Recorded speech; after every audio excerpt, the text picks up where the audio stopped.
10-Minute Jazz Lesson Podcast, episode 138.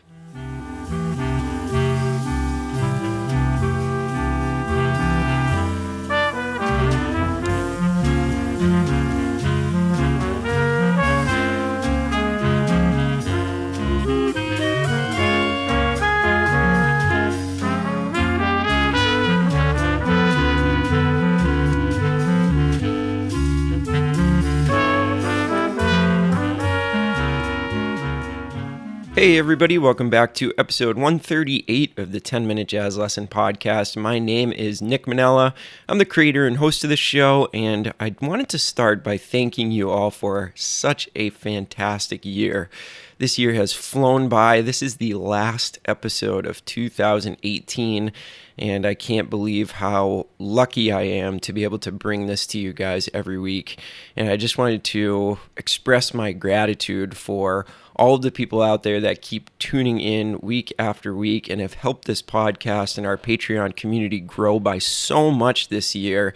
It really has exceeded my wildest expectations, and just really appreciate all of you out there that put your faith in this podcast and really make this community possible. Couldn't do it without you. And just know that all of you folks out there listening right now are the reason why we do this every single week, that we hope to benefit somebody out there. So we're going to end the year by thanking our brand new Patreon members. If you don't know what that is where you get all of the PDFs to every single episode that we've ever done, all 138.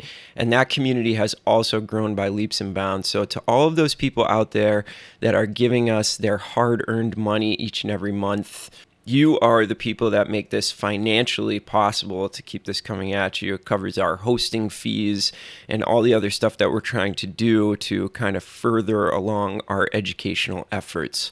So the last people of the year that have joined the Patreon, I want to thank Anders, Nils, Christian, and Carlos. Thank you guys so much. You are the last patrons of 2018 and responsible for keeping this show going into 2019 stronger than ever. If you'd like to sign up for that Patreon membership, you can head over to our website, 10minutejazzlesson.com, and click on one of the Patreon links.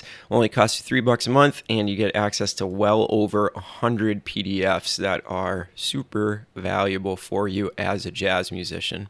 All right, so I'm starting a new series in this last episode of the year, and this is going to be a really important one. This is all about working with the metronome and different things that I do to test myself with the metronome, things that I think are going to be very beneficial for you as far as developing your time feel into a much more confident one, and one that's really going to help you in all situations you get thrown into.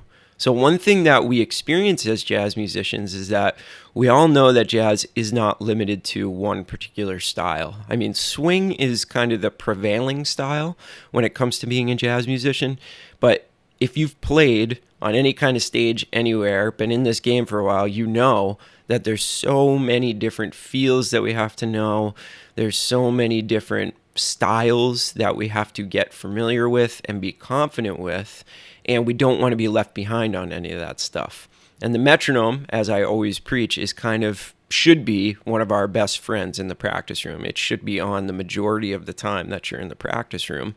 And there's several different ways that I actually use the metronome to try to accomplish my goals of having better time. And we can always have better time. Even if you're somebody who has excellent time already, there are ways that you can use the metronome that really point out just how far behind we are. And that's what this is all about. It's going to be about starting with the metronome on a really basic setting and then progressively making it more difficult to point out your weaknesses, you know? And it seems like a daunting task. We're always talking about that on the podcast. How do we point out our weaknesses? And it can be mentally really, really tricky, but just know that pointing out your weaknesses is the best way to grow at the end of the day. So don't get scared of that. In fact, look for ways to point out your weaknesses. You need to embrace your weaknesses. You need to let your weaknesses set the schedule for you that particular week, month, year.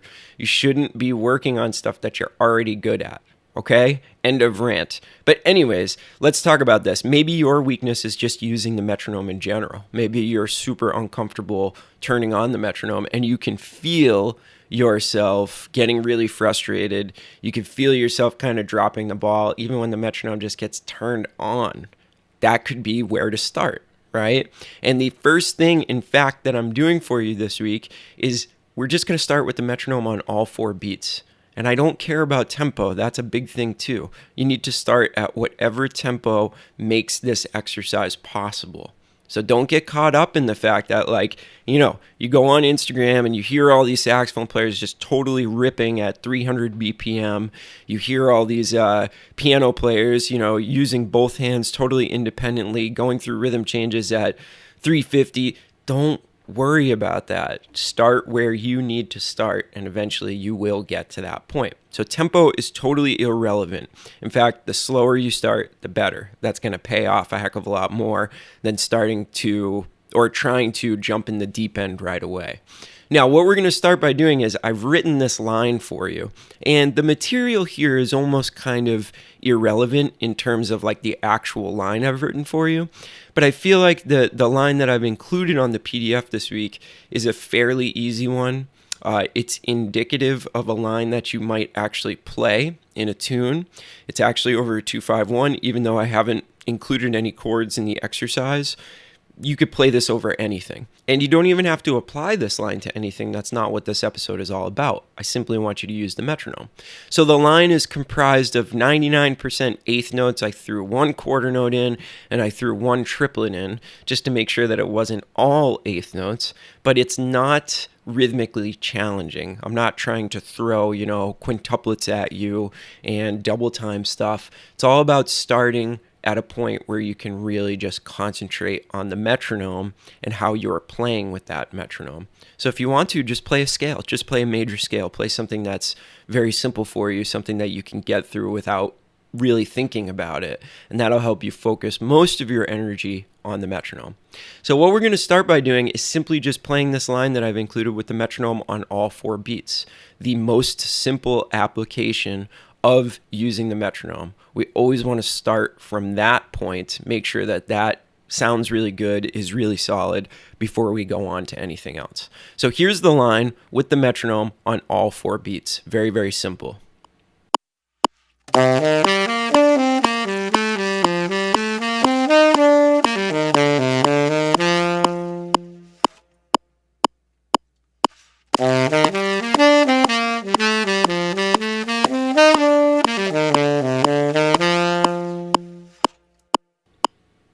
So you'll hear a couple of things. The first thing is I played it both in a straight eighth note style, and I also played it in a swing eighth note style. And I think that that's really important because we already talked about the fact that you're going to be called upon to do both as a jazz musician.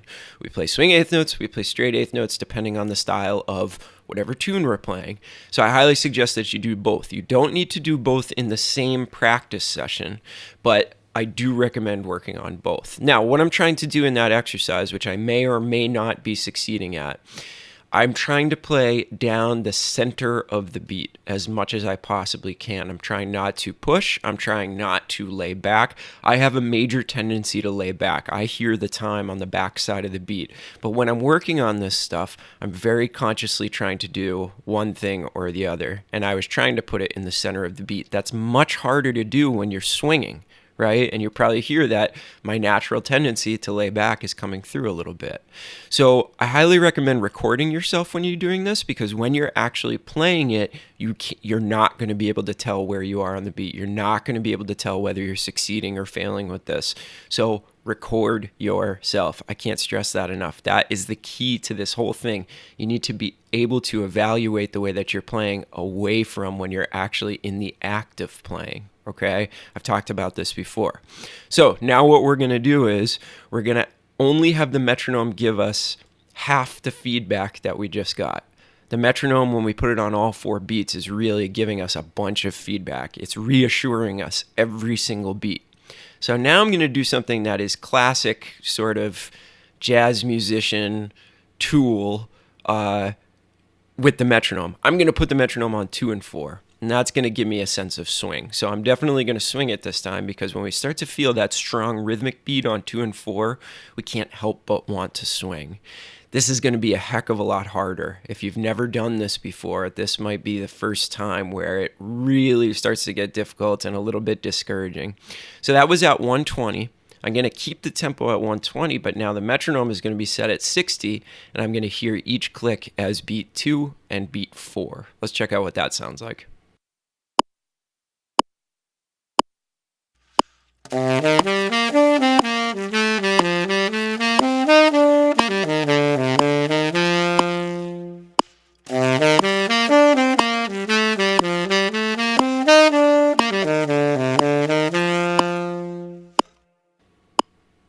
So you can hear that's something that I'm very used to. I've practiced a lot like that. It actually helps me to swing a little bit harder when it's on 2 and 4, because I'm just very used to it. But here's a more challenging thing to do. Try to keep swinging, but have the metronome on 1 and 3. And this can really mess with you, because when we play jazz and we're playing in a swing style, we're so used to hearing the hi-hat on 2 and 4, and that being the strongest rhythmic center of the beats, that all of a sudden this can kind of mess you up if you're hearing 1 and 3. You know, it's like jazz musicians always make fun of people for clapping on 1 and 3, but have you ever tried it and still tried to feel the swing? But this is also a really valuable tool, because what we're doing is we're just messing with our brains a little bit, right? We're just saying, okay, well, the strong beat doesn't always have to be on 2 and 4. What if you were interacting with the rhythm section in such a way that they started placing the emphasis on 1 and 3? Would you completely drop the ball in your playing, or would you be able to continue? Because as jazz progresses and as we start to think about more feels and think about new inventive ways to approach this, the rhythmic profile of this music gets more and more advanced, and you need to kind of be ready for that. So I'm going to try to play at the exact same tempo with the metronome every 2 beats, but this time the metronome is going to be on 1 and 3. And you might notice that my playing will sound a little bit different, right? Because I haven't mastered this yet either. So let's see what happens if I put it on 1 and 3 and try to swing just as much as I did in the last example.